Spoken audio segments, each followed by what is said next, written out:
mengajar atau diajak karya dengan NIM 2006110492. Pada saat ini saya akan membahas materi mengenai sewa guna usaha dalam hubungannya dengan perencanaan pajak. Nah, kita masuk ke pembahasannya. Sewa guna usaha atau leasing adalah perjanjian kontraktual antara lessee yang menyewa dengan lessor yang menyewakan.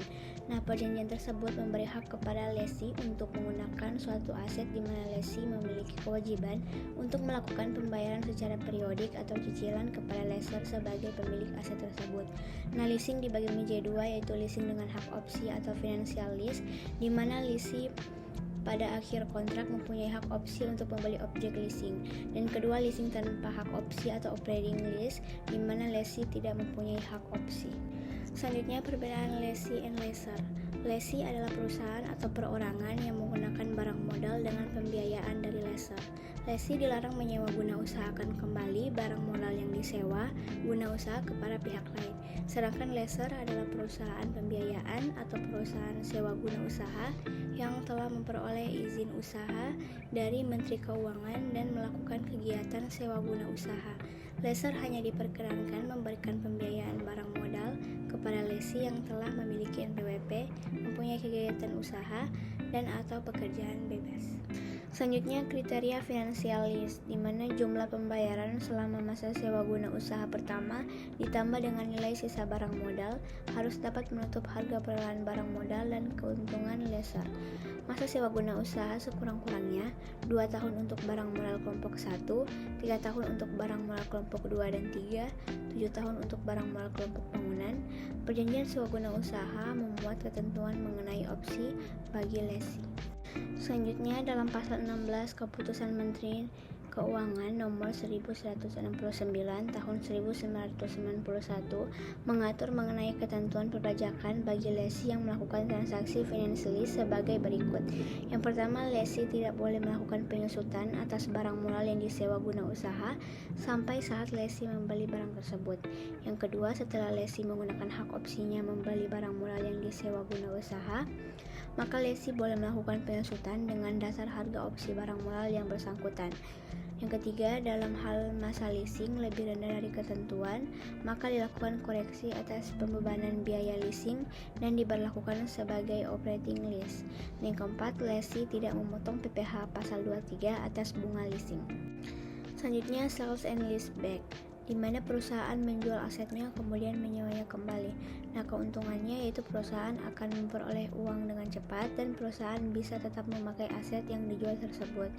Kemudian PPN masukan yang sudah dikreditkan oleh lessee harus dibayar kembali.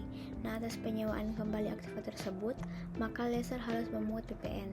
Pengalihan tanah dan bangunan leasing, yang pertama, saat lessee menjual kepada lessor, maka lessee dikenakan PPh 5% dari harga jual atau NJOP. Kemudian kedua, saat lessor menjual kepada lessee, maka lessor dikenakan PPh 5% dari nilai opsi. Selanjutnya, kriteria operating lease, di mana jumlah pembayaran sewa guna usaha selama masa sewa guna usaha pertama tidak dapat menutupi harga perolehan barang modal yang disewa guna usahakan ditambah keuntungan yang diperhitungkan oleh lessor. Nah, perjanjian sewa guna usaha tidak memuat ketentuan mengenai opsi bagi lessee. Operating lease adalah jika lessor benar-benar tidak berniat menjual barang dan hanya ingin menyewakannya saja.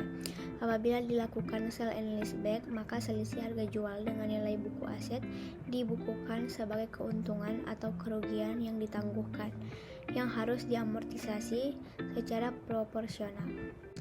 Selanjutnya, perencanaan pajak leasing. Perencanaan pajak dapat kita gunakan untuk aktiva tetap yang baru akan dibeli maupun aktiva tetap yang sudah dimiliki. Untuk aktiva tetap yang baru akan dibeli, pertimbangannya adalah beli langsung atau melalui leasing. Sedangkan untuk aktiva tetap yang sudah dimiliki, pertimbangannya adalah mempertahankan, merevaluasi atau jual dan disewa guna usaha kembali atau sell and leaseback.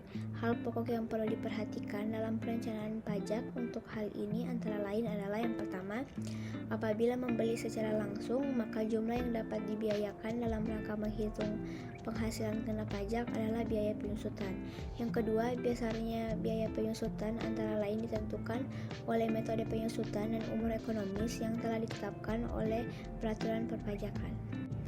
Nah, yang ketiga, apabila membeli secara sewa guna usaha, maka semua biaya yang dikeluarkan untuk membayar sewa guna usaha tersebut dapat dibiayakan pada tahun yang bersangkutan. Dan terakhir, masa sewa guna usaha bisa lebih pendek dari umur ekonomis sehingga perusahaan dapat membiayakan perolehan aktiva tetap lebih cepat dibandingkan apabila menggunakan penyusutan masa sewa guna usaha ditentukan sekurang-kurangnya 2 tahun untuk barang modal golongan 1, 3 tahun untuk barang modal golongan 2 dan 3, dan 7 tahun untuk golongan bangunan.